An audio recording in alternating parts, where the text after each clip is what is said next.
भगवान की जय हो। जगते पितरम शंभु जगतो मातरम शिवां तन्पुत्रञ्च गणाधीशं नत्वेतद्वर्णयामहे।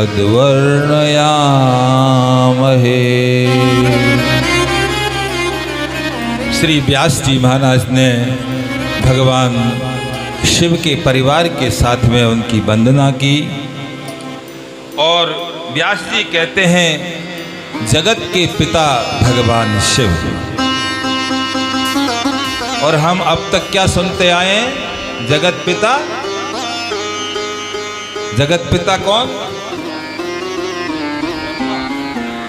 अब तक क्या सुनते आए? जगत पिता ब्रह्मा। लेकिन शिव पुराणकार कहते हैं कि जगते पितरम शंभु जगतो मातरम शिवा। हे शंकर भगवान, आप ही जगत के पिता हैं और भवानी ही जगत की माता है।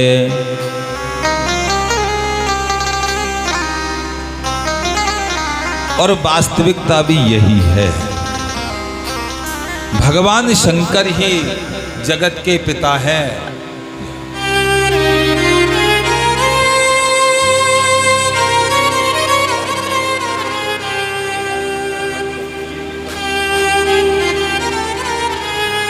हाँ, एक आवश्यक सूचना। रेवाड़ी से श्री किशन लाल जी रेवाड़ी हरियाणा से हमारे इस आयोजन के अंदर पधारे हैं। भगवान शंकर के इस पावन दरबार में आपका बहुत बहुत हार्दिक स्वागत। व्यासपीठ से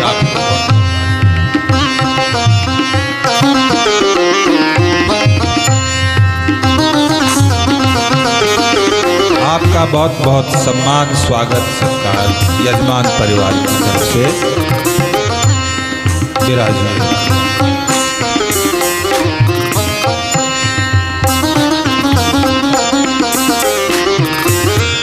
श्री राम नरेश जी परिव्राजक महाराज गायत्री परिवार से पधारे हैं। ये भगवान शंकर की बड़ी कृपा है कि ऐसे महापुरुष दिव्यात्मा पवित्रात्मा हमारे इस कार्यक्रम में पधार रहे हैं। और यही हमारे कार्यक्रम की धन्यता है कि जिसमें भगवान के भक्त संत महापुरुष पधारे।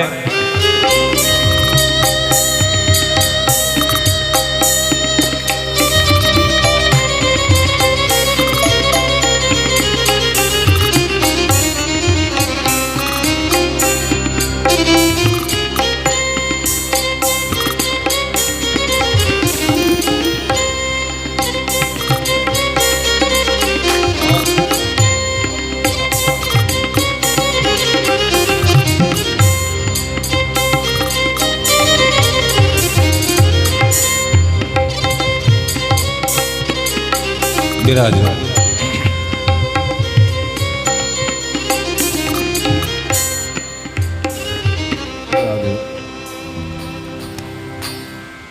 एक समय की बात है, नैमिषारण्य के अंदर निवास करने वाले शौनक आदि महात्माओं ने सूत जी की बड़ी सुंदर स्वागत किया, उनकी पूजा की और फिर हाथ जोड़ करके उनसे कहने लगे, ये हमारे सनातन धर्म का शिष्टाचार है कि वक्ता का कैसे सम्मान किया जाए और किस तरीके से उनसे शास्त्रों के ज्ञान को श्रवण करने की प्रार्थना की जाए। सूत जी यद्यपि सूत हैं और सूत वो होते हैं जो निम्न वर्ण के होते हैं, चतुर्थ वर्ण के होते हैं, लेकिन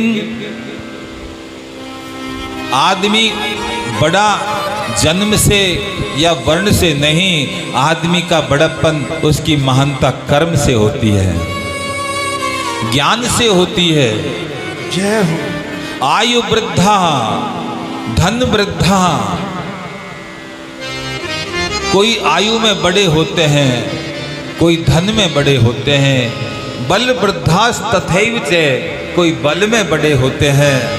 ते सर्वे ज्ञान वृद्धाश्च किंकरा, शिष्य किंकरा। लेकिन जो ज्ञान में बड़ा होता है वही वास्तव में बड़ा होता है, वही महान होता है। न कोई आयु से बड़ा होता है, न कोई धन से बड़ा होता है, और न कोई बल से बड़ा होता है। जय हो।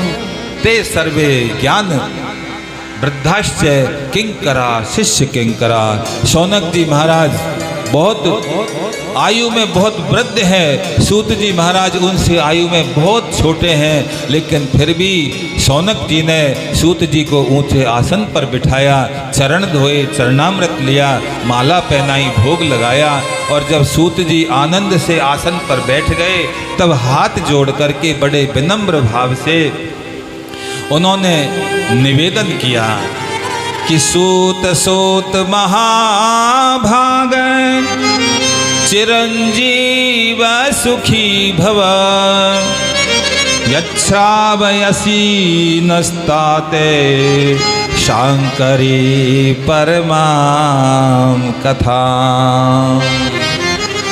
हे सूत जी, हे महाभाग्य सूत जी। सूत जी को क्या कहा है? महाभाग्य। कोई जाति में ऊंचे नहीं है, लेकिन ज्ञान में बड़े हैं। और वो ब्रज के गोप गंवार, ग्वालिनिया गंवार, छाछ 6 महीने की खट्टी छाछ बेचने वाली, उनको भगवान ने क्या कहा? ब्रह्मा जी ने, अहो भाग्यम अहो भाग्यम नंद गोप ब्रजोकसाम। उनके भी अहो भाग्य लगाया है। यन मित्रम परमानंदम पूर्णम ब्रह्म सनातनम।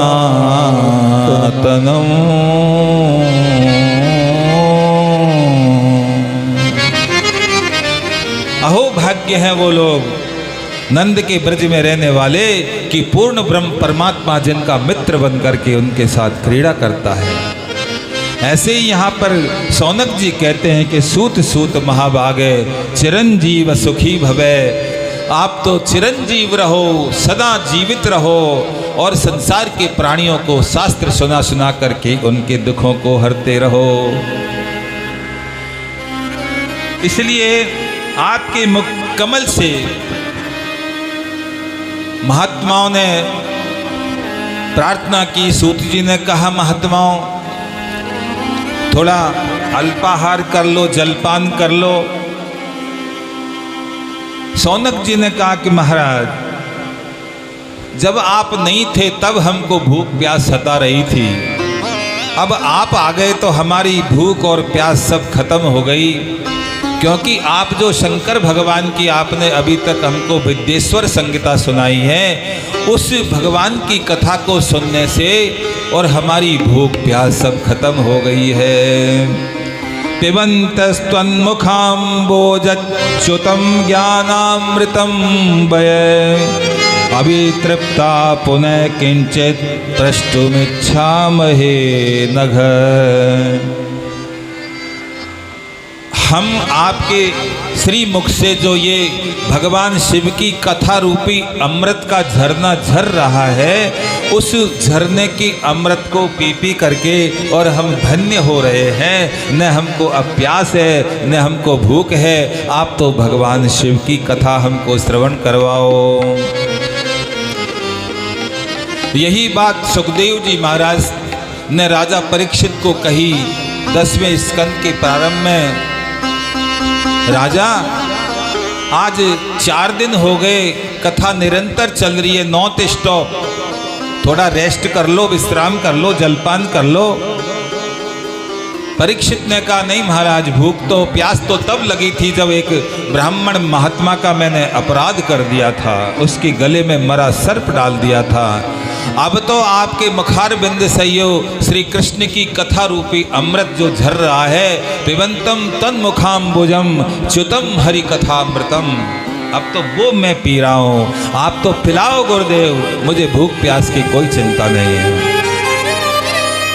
ऐसे ही शौनक जी ने सूत जी को निवेदन किया और उसके बाद सूत जी ने भगवान शिव की कथा प्रारंभ किया कि महात्माओं, ब्रह्मा, विष्णु और महेश ये तीनों जो देवता हैं ये शिव के ही अंग से उत्पन्न हुए हैं। हम अलग अलग मानते हैं, शिव ब्रह्मा विष्णु महेश, लेकिन शिव पुराण कहता है कि ब्रह्मा विष्णु और महेश रुद्र ये तीनों शिव के ही अंग से उत्पन्न हुए हैं। इसलिए आरती के अंदर बोलते हो तो क्या बोलते हो? ब्रह्मा विष्णु सदा शिव जानत अविवेका, प्रणवाक्षर के मध्य ये तीनों एका। ओम हर हर हर महादेव। प्रणव के अंदर, ओम के अंदर ओम शिव स्वरूप है, ओम नाद स्वरूप है, ओमकार स्वरूप है। इसलिए ब्रह्मा विष्णु और रुद्र तीनों की उत्पत्ति भगवान शंकर के अंगों से हुई है। इनमें जो महेश हैं वो तो पूर्ण शिव के अंश हैं और वे स्वयं ही दूसरे शिव हैं, क्योंकि शिव के अंश से शिव ही उत्पन्न होता है कि नहीं होता है? पढ़ा है कहीं आपने? देखा कहीं? नहीं देखा, फिर कैसे कह रहे हो? आपका कहना बिल्कुल सही है। आप जमीन के अंदर आम का बीज डालो तो उससे आम पैदा होगा या बबूल पैदा होगा? आम ही होगा ना। तो जो अंशी है उससे उसका अंश ही पैदा होता है। बबूल के बीज से आम पैदा नहीं होता है और आम के बीज से बबूल पैदा नहीं होता है। ऐसे ही भगवान के अंश से संसार पैदा नहीं होता है और संसार के अंश से भगवान पैदा नहीं होता है। भगवान के अंश से भगवान ही पैदा होता है। इसलिए भगवान मानस के अंदर गोस्वामी जी लिखते हैं कि ईश्वर अंश जीव अविनाशी, चेतन अमल सहज सुख राशि। ये जो जीव है ना, ये जीव बना हुआ है। अरे जीव नहीं है, ये तो बना हुआ है। ये तो मेरा अंश है, यानी मैं ही हूँ, मेरा अंश है जो मैं ही हूँ। जैसे सूर्य में सूर्य के प्रकाश के अंदर आप उसको अलग नहीं कर सकते, जल और जल की तरंग को आप अलग नहीं कर सकते, वाणी और वाणी के अर्थ को आप अलग नहीं कर सकते। उसी प्रकार से परमात्मा और जीवात्मा उसको आप अलग नहीं कर सकते। जब ते जीव भयो संसारी, हम भगवान से अलग आज भी नहीं हैं। अपनी मुक्ति की चिंता उन्हीं को होती है कि जो अपने आप को भगवान से भिन्न मानते हैं। हम भगवान से न तो कभी भिन्न थे, न कभी भिन्न हैं, न कभी भिन्न होंगे और न कभी भगवान से अलग हो सकते हैं। जीव में इतनी शक्ति नहीं है कि वो भगवान से अलग हो जाए और भगवान में इतनी शक्ति नहीं है कि वो जीव से अलग हो जाए। परमात्मा आत्मा से भिन्न नहीं हो सकता और आत्मा परमात्मा से भिन्न नहीं हो सकता। तो फिर जन्म मरण में क्यों जा रहे हैं? बोले भिन्न नहीं हो, अलग नहीं हुए हो, आप विमुख हुए हो। हम भगवान से विमुख हुए हैं, अलग नहीं हुए हैं। अलग होना अलग चीज है और विमुख होना अलग चीज है। एक आदमी बद्रीनाथ धाम का दर्शन करने के लिए चला और उसने अपना मुख दक्षिण की तरफ कर लिया। अब वो चलने लगा, रास्ते में लोग मिले, कहाँ जा रहे हो भैया? बोले बद्रीनाथ धाम का दर्शन करने। इधर बद्रीनाथ धाम? अरे भैया बद्रीनाथ धाम जाना तो इधर चल। बोले नहीं, तुम क्या जानते हो, हम जानते हैं। चलता जाए चलता जाए, जो मिले वो ये कहे भैया इधर नहीं, बद्रीनाथ इधर है। अब बताओ, दक्षिण में तरफ मुंह करके चलने वाला कभी बद्रीनाथ पहुंचेगा?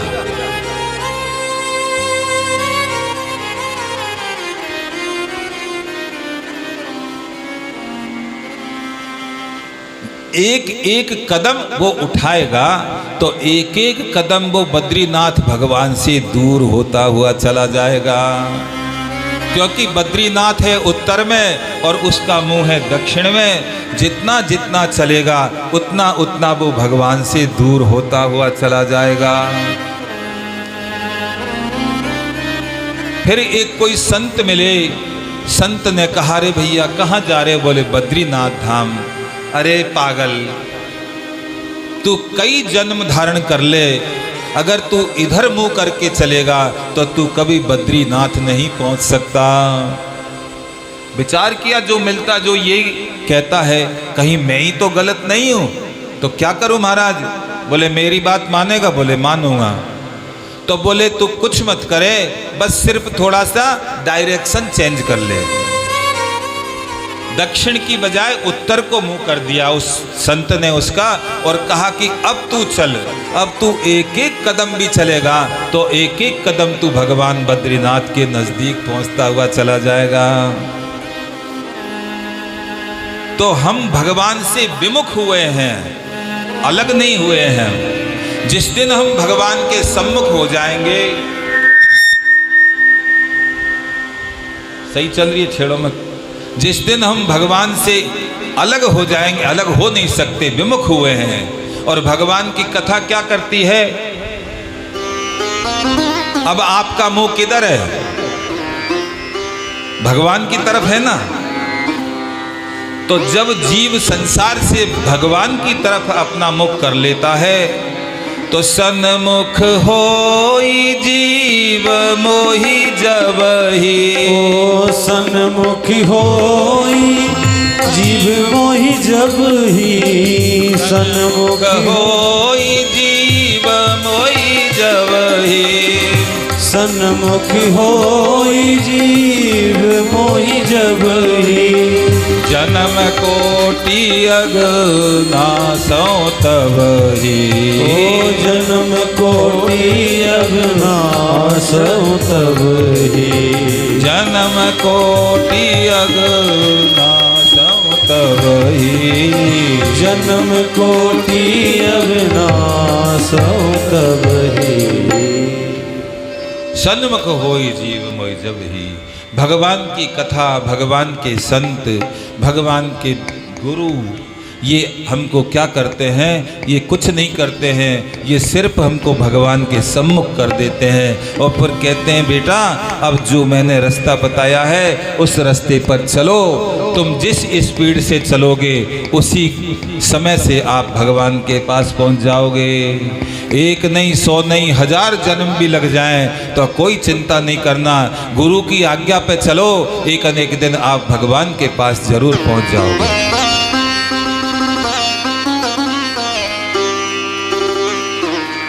क्योंकि गुरु वही मार्ग बताते हैं जो उनका देखा हुआ है। इसलिए गुरु की आवश्यकता जीवन में पड़ती है।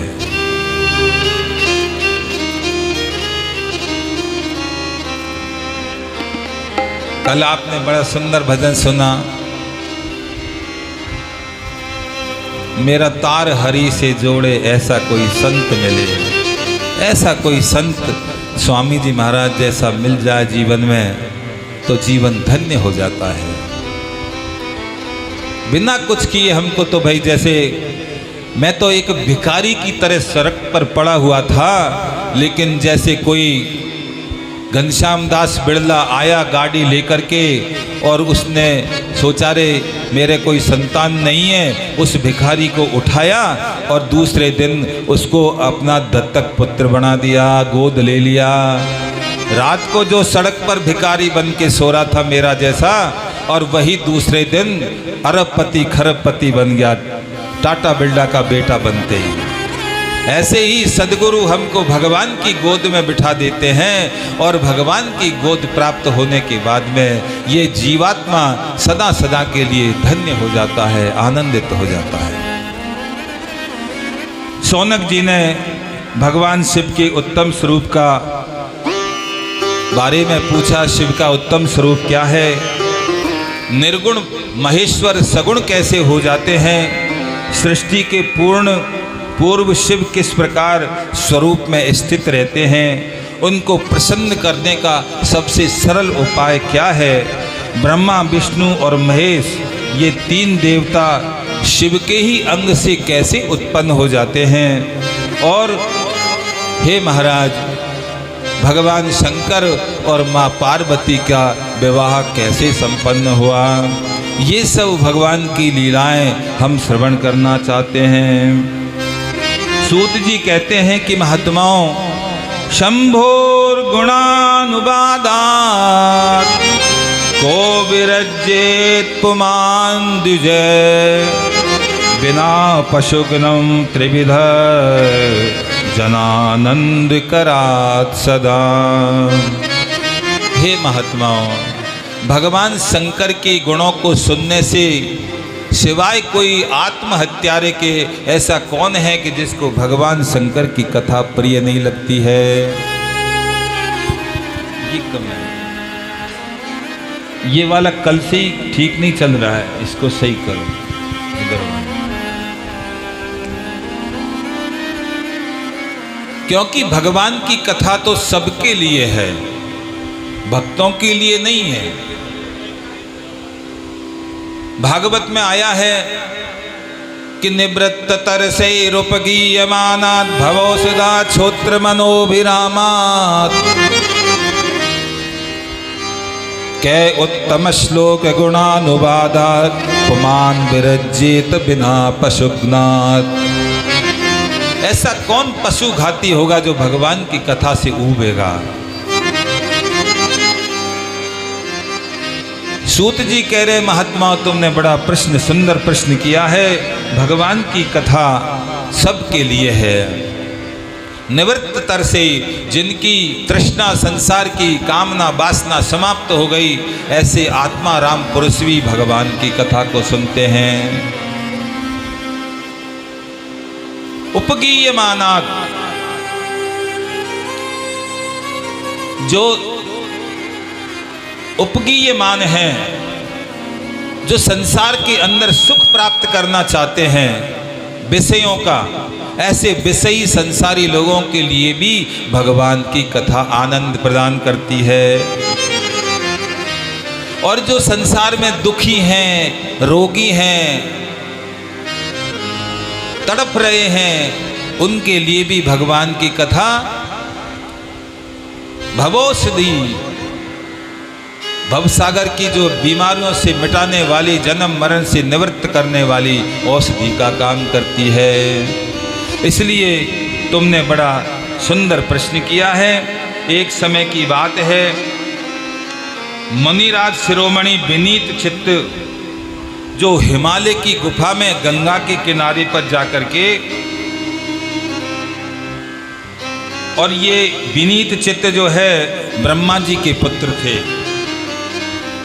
इन्होंने गंगा के किनारे जाकर के, एक दिव्य आश्रम था, उस आश्रम में जाकर के अहम ब्रह्मास्मि का अनुसंधान करने लगे। वहाँ पर भजन करने लगे, ध्यान करने लगे, ब्रह्म का चिंतन करने लगे।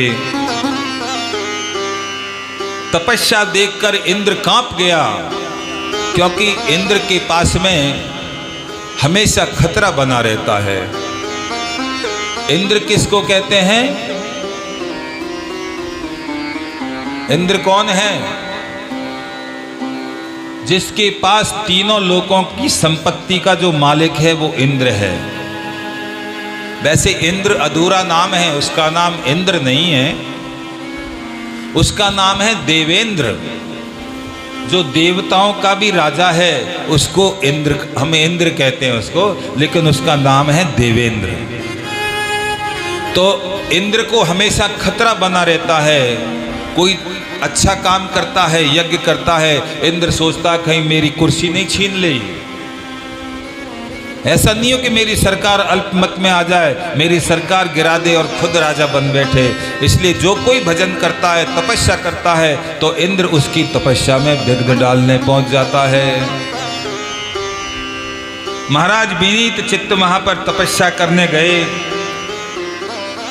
इंद्र चिंतित हो गया, उसने कामदेव का स्मरण किया और कामदेव को बुला करके आज्ञा दी कि जाओ इस महात्मा की तपस्या को भंग करो।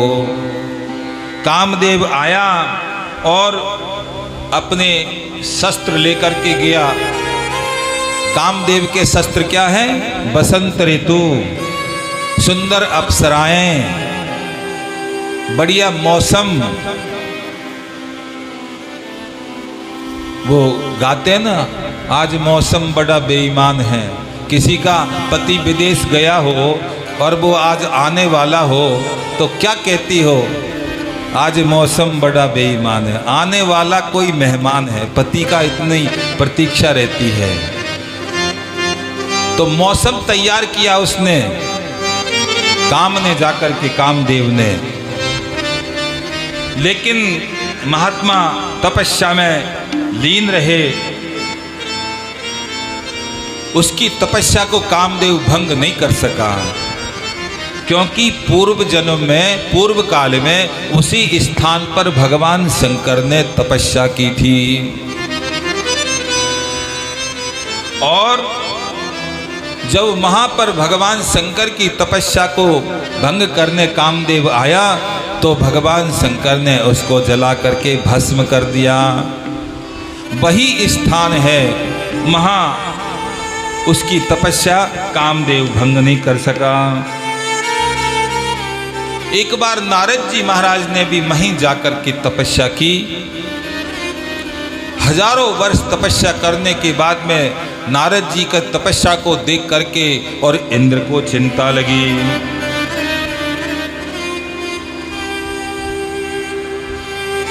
इंद्र को चिंता लगी। इंद्र ने फिर कामदेव को बुलाया, बोले जाओ जाकर के और नारद की तपस्या को भंग करो। कामदेव गया, सुंदर उसने बसंती हवा चलाई, कोई प्रभाव नारद जी पर नहीं पड़ा। फिर अप्सराएं आई, अप्सराएं नृत्य करने लगी, उससे भी नारद जी की तपस्या भंग नहीं हुई।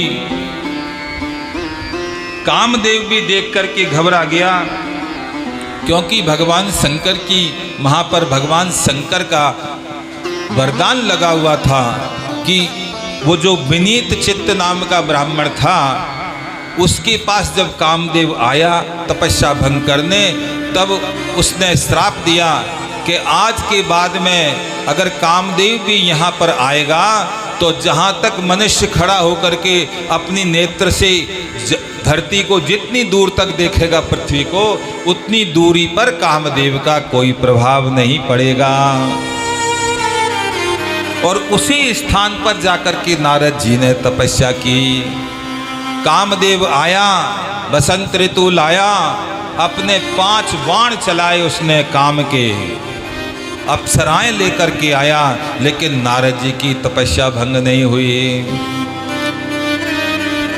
दुर्गेया शांभवी माया सर्वेषां प्रणितामि है, भक्तम विनार्पितात् संस्थां तथा सम्मोह्यते जगत। भगवान शंकर की जो माया है, उस माया के प्रभाव से वहाँ पर नारद जी के ऊपर कामदेव का कोई असर नहीं हुआ।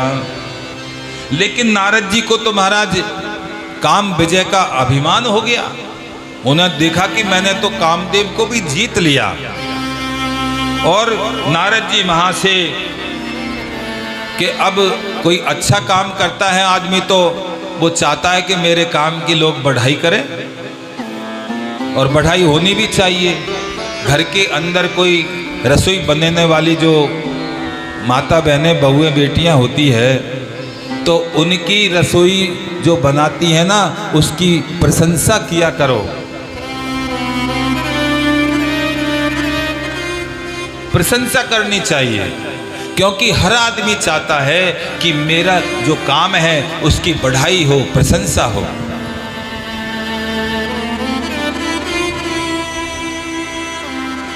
नारद जी महाराज ने भी सोचा कि मैंने काम पे विजय प्राप्त कर ली, अब ये गोल्ड मेडल जो मैंने जीता है तो अब लोगों को तो कैसे पता लगेगा, तो लोग को पता लगेगा जब ही तो मेरी बढ़ाई करेंगे लोग।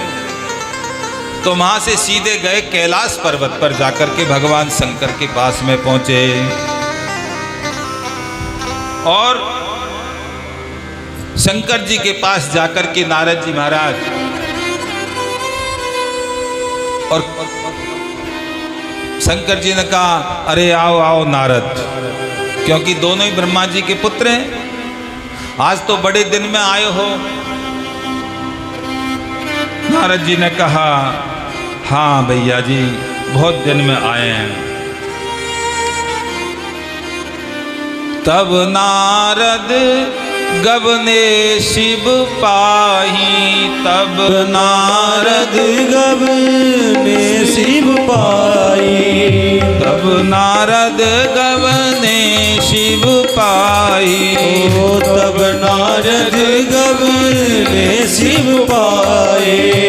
जिता काम अहमिति मन माही, ओ जिता काम मिति मन माही, जिता काम अहमिति मन माही, जिता काम अहमिति मन माही।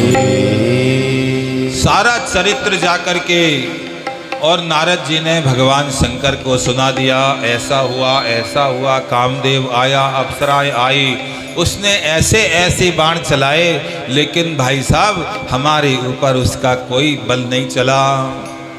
भगवान शंकर ने कहा कि भैया बहुत अच्छी बात है नारद जी, आपने ये जो बात मेरे से कही है ना, वहाँ तक तो ठीक है, लेकिन इस बात को कहीं और मत बताना, और कभी विष्णु भगवान के पास में जाओ तो वहाँ तो बिल्कुल मत कहना। अब नारद जी को तो महाराज उनको तो अरे भाई उनको जो बात कहनी थी, उनको ये कथा सुनानी थी, तो यहीं आ जाते श्रीमाधोपुर में किसी सेठ से कह देते कि हमारा पांडाल लगा दो, हमको कथा सुनानी है, झंझट तो नहीं होता। लेकिन गए कहाँ? भगवान शंकर के पास, उनसे जाकर के कहा। भगवान शंकर ने कहा बहुत अच्छी बात है, आपने मेरे से कह दिया, लेकिन कभी भगवान विष्णु से ये चर्चा मत करना भैया। नारद जी ने कहा लेकिन अगर विष्णु हमसे पूछे तो तब बताएं कि नहीं बताएं? तो शंकर भगवान ने कहा कि बार बार बिन बहु प्रभु तोई, बार बार बिन बहु प्रभु तोई, बार बार चित बहु मुनि तोई, बार बार चित बहु मुनि तोई। जिम यह कथा सुनाए मोही, तो जिम यह कथा सुनाए मोही, तिमि जनि हरि सुनाए कवहो, जिम जम हरि सुनाए कवहो। चले प्रसंग दुरावहो जवहो, जब प्रसंग दुरावहो जवहो, चलो प्रसंग दुरावहो तवहो।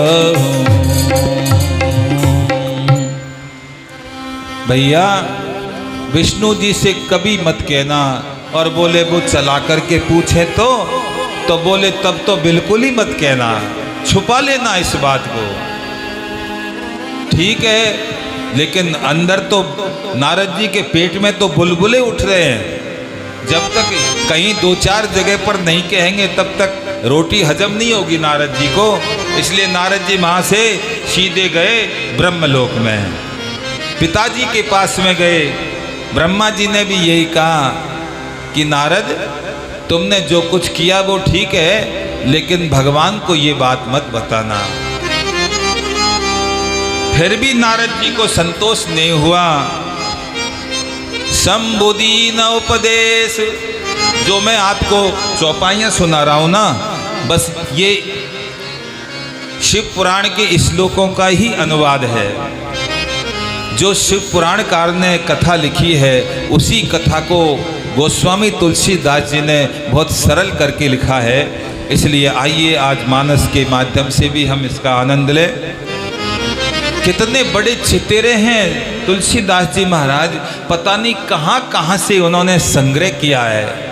इसीलिए तो लिखा है नाना पुराण निगमागम सम्मतम यद। नाना पुराणों की सम्मति है इसमें, पुराणों से, शास्त्रों से, वेदों से, सबसे ये बात ली हुई है। आज इधर पांडाल में अंधेरा कैसे भाई, लाइट नहीं जली क्या? सामने अंधेरा है, थोड़ा उजाला उजाला सही करो।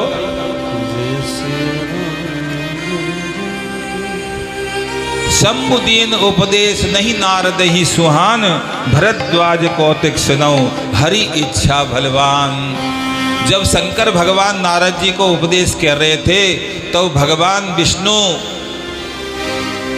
क्षीर सागर से इस झांकी का दर्शन कर रहे थे। भगवान विष्णु ने सब कुछ जान लिया, भगवान शंकर की बड़ी सुंदर स्तुति की। और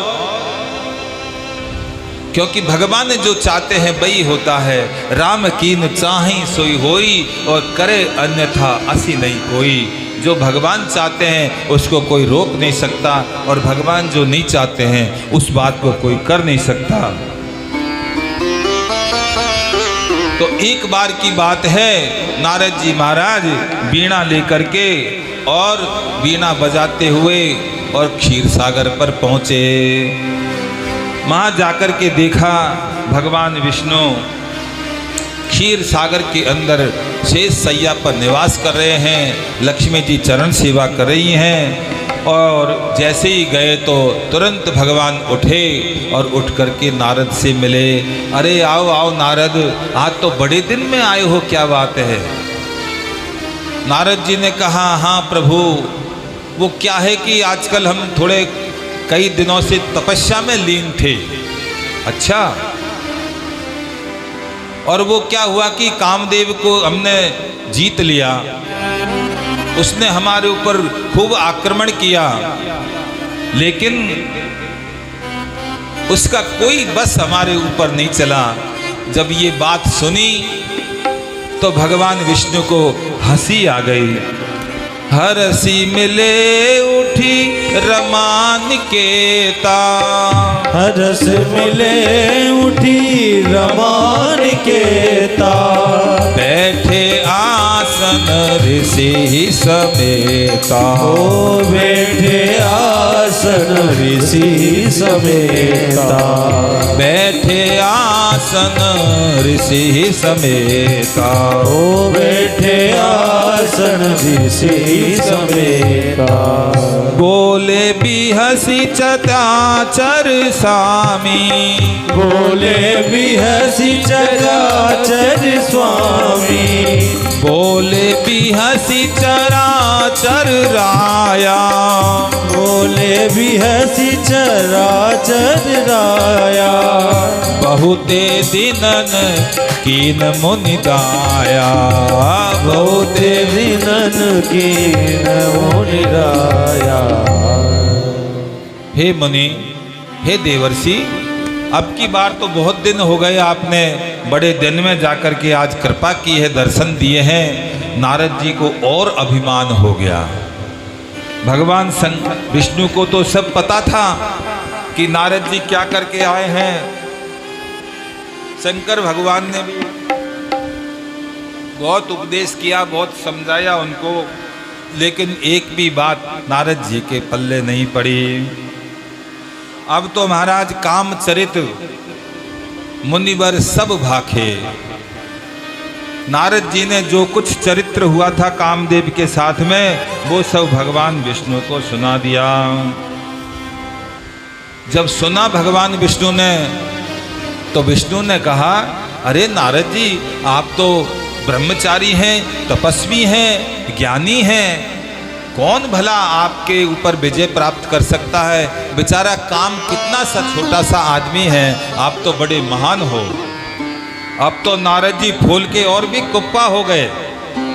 मन में विचार करने लगे, शंकर के पास में गया था, वो कह रहा था विष्णु को मत सुनाना, और जब मैंने विष्णु जी को कथा सुनाई है ये, तो इन्होंने तो मेरी बढ़ाई की है, प्रशंसा की है। अब और अहंकार नारद जी का बढ़ गया। रूख बदन करी बचन मृदु बोले श्री भगवान, तुमरे सुमरंते मिटही मोह मार मदमान। अरे नारद जी, आप तो बड़ी पवित्र आत्मा हो, आपका तो स्मरण करने मात्र से काम क्रोध सब मिट जाते हैं, फिर कामदेव की कौन सी चलने वाली है आपके सामने? नारद जी ने कहा, महाराज बात तो सही है, लेकिन सब आपकी कृपा से ही हुआ है। हर काम करने वाला यही कहता है, लेकिन उसको अभिमान हो गया, अपनी काम की बढ़ाई सुनना चाहते हैं नारद जी, लेकिन भगवान कहते हैं कि मैं अपने भक्त का कभी अहंकार नहीं रहने देता हूँ। नारद जी ने काम को जीता, नारद जी ने क्रोध को जीता, नारद जी ने मोह को जीता, तीनों को जीत लिया। देखो, कोई काम को नहीं जीत सका, कोई क्रोध को नहीं जीत सका, दुर्वासा क्रोध को नहीं जीत सके, हैं? पराशर मुनि वो काम को नहीं जीत सके, भरत जी मोह को नहीं जीत सके, लेकिन नारद जी ने तीनों को जीत लिया। काम कला पुनि मुनिहीन व्यापी, काम को जीत लिया, क्रोध को जीत लिया। नारद मन कछु भयो न रोसा, मानस में आता है, कामदेव के आक्रमण करने से नारद जी को क्रोध नहीं हुआ। काम को जीता, क्रोध को जीता, लोभ को जीता, इन तीनों को जीत लिया। लेकिन एक और इनका बड़ा भाई है, उसका नाम है अहंकार। अहंकार को नहीं जीत सके नारद जी महाराज, अहंकार हो गया मन में। ऐसे प्रणाम करके, वहां से प्रणाम करके चले। भगवान ने मन में विचार किया, नारद के मन में अहंकार हो गया, मैं इसको जड़ समेत नष्ट कर दूंगा। रास्ते के अंदर एक सुंदर नगर का निर्माण भगवान ने किया, और उस नगर के अंदर एक राजकुमारी का स्वयंवर का आयोजन हुआ। नारद जी वहां से जा रहे थे, देखा तो जरा विचार किया, तो चलें अपन भी देखते हैं स्वयंवर। नारद जी पहुंचे, राजा ने अपनी राजकुमारी को, जिसका नाम था विश्व मोहिनी, लेकिन शिव पुराण में उसको लिखा है श्री देवी। ये श्री देवी, इसकी बड़ी महिमा शास्त्रों में बताई गई है। जितनी भी संसार की अंदर विभूतियां हैं, वो सब श्री देवी की ही है। आप दुर्गा सप्तशती को पढ़ो, पंचम अध्याय के अंदर जाओ आप, उसमें या देवी सर्वभूतेषु दया रूपेण संस्थिता, या देवी सर्वभूतेषु मातर रूपेण संस्थिता, या देवी सर्वभूतेषु शांति रूपेण संस्थिता, या देवी सर्वभूतेषु सिद्धि रूपेण संस्थिता। जितनी भी अच्छी चीजें हैं वो सब देवी के अंदर बताई हैं। तो ये श्री देवी नाम की जो कन्या है, ये शील निधि नाम के राजा की राजकुमारी थी। इसका स्वयंवर हुआ।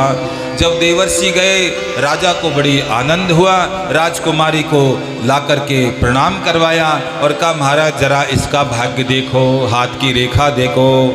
नारद जी ने हाथ की रेखा देखी, रेखा इधर देख रहे हैं और राजकुमारी विश्व सुंदरी है, इसलिए उसकी तरफ देख रहे हैं। नारद जी ने कहा कि राजन, जो भी कोई तुम्हारी इस पुत्री के साथ में विवाह करेगा, ऐसी रेखाएं इसके हाथ में पड़ी हुई हैं कि संसार में वो अजेय होगा, कोई उसको जीत नहीं सकेगा। ऐसा उसका भाग्य देख करके और उसका वर्णन किया। फिर वहाँ से नारद जी को प्रणाम करवाया राजकुमारी से। नारद जी वहाँ से विदा होके चले गए। मन में विचार किया, ऐसी सुंदर राजकुमारी तो मेरे को मिलनी चाहिए, लेकिन मिले कैसे? अब चलता हूँ भगवान विष्णु के पास में और उनसे थोड़ा कुछ जो है उधार लेता हूँ।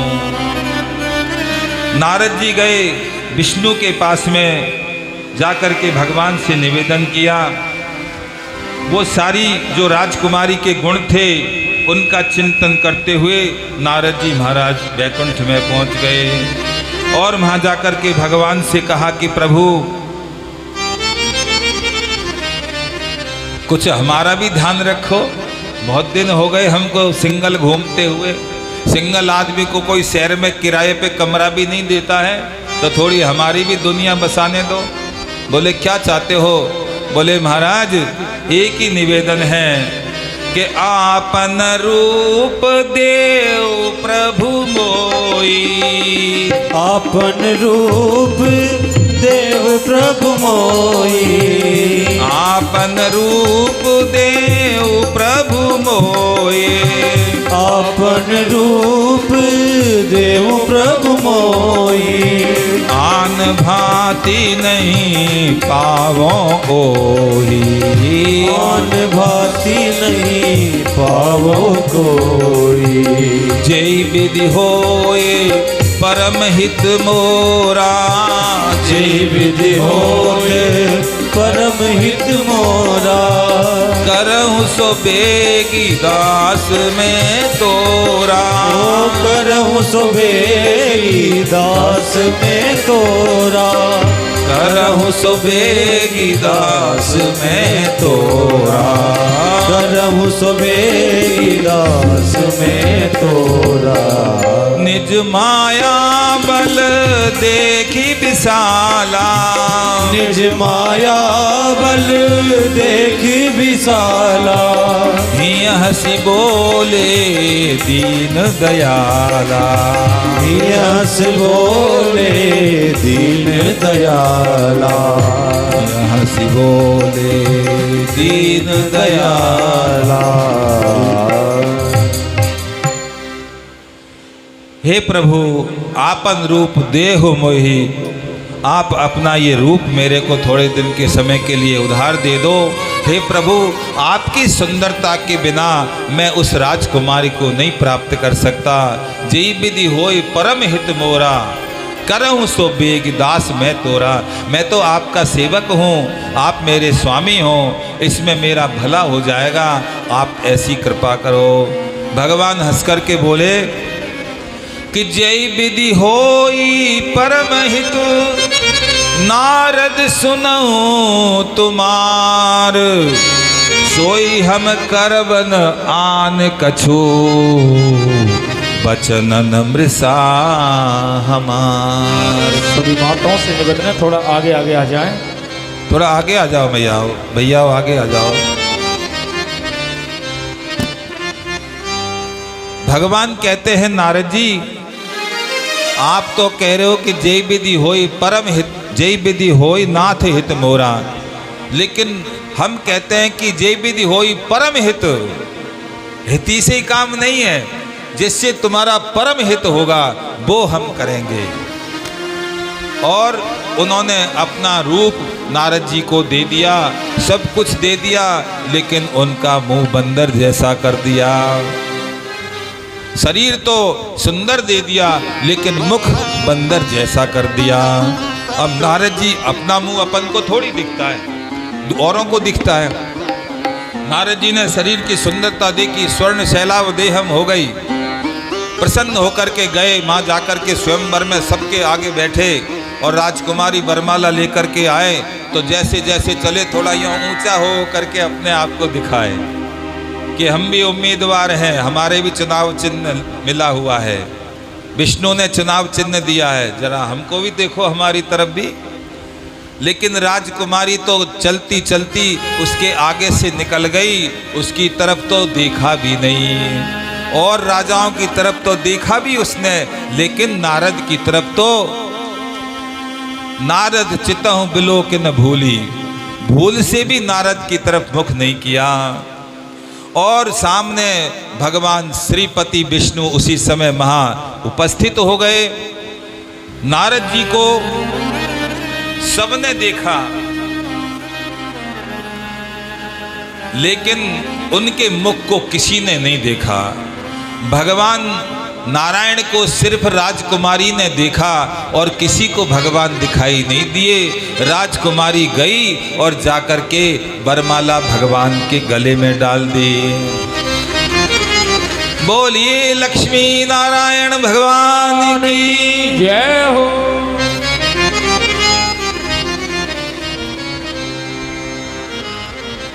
लेकर के और भगवान उस विश्व मोहिनी को वहां से 9-2-11 हो गए। अब जो पास में 2 गण बैठे हुए थे भगवान शंकर के, उनको नारद जी का मुख दिख रहा था, तो वो हंसे। नारद जी ने कहा हंस क्यों रहे हो? अरे बोले आप तो ऊंचे हो करके उम्मीदवार बन रहे हो, जरा कांच के अंदर अपना मुख तो जा करके देखो। जब नारद जी ने अपना कांच के अंदर मुख देखा, तब नारद जी को बड़ा क्रोध हुआ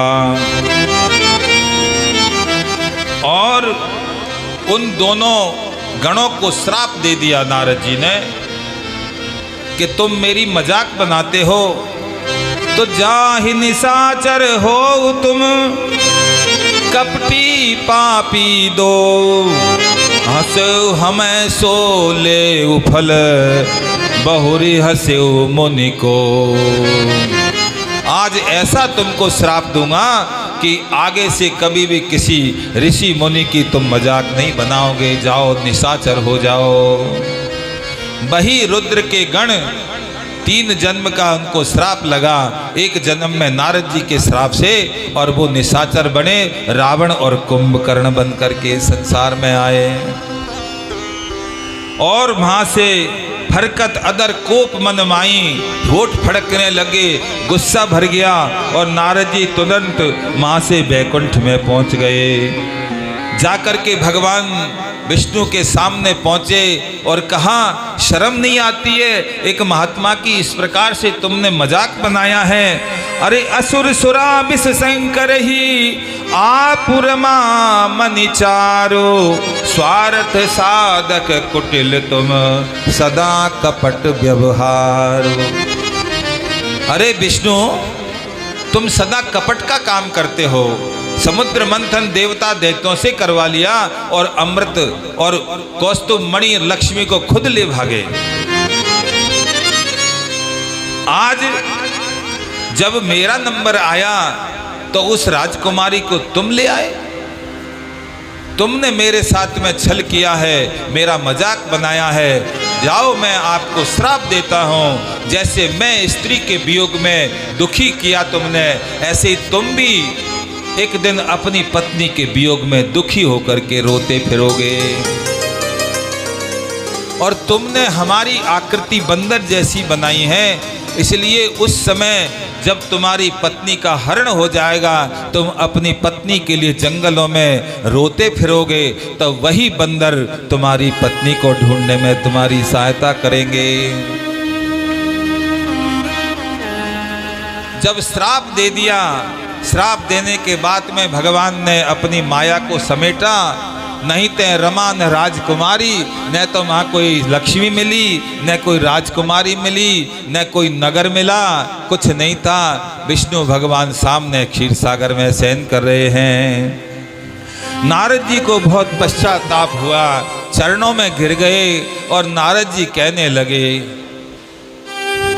मैं दुर्वचन कहे बहु तेरे, मैं दुर्वचन कहे हूँ बहु तेरे, मैं दुर्वचन कहे बहु तेरे, ओ मैं दुर्वचन कहूँ भव तेरे।